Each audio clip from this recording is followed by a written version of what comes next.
Hello everyone, welcome back to our channel. In this video, we will guide you on how to download and set up the Flicklo screensaver on your Windows computer. This screensaver will add creativity and flair to your desktop when your computer is idle. Let's get started. Step 1. Download Flicklo screensaver first.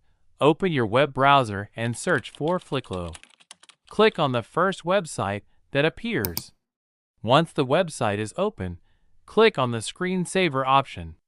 Scroll down to see the download option. You can also download the screensaver for mobiles and Macs. Click on the download link to begin downloading the setup file. Step 2. Install Flicklo screensaver. Open the downloaded file and extract it to Flicklo. After the extraction is complete, open the Setup folder and right-click on the Setup option. Click on the Install button. Adjust the settings according to your preference and click on Apply. Congratulations!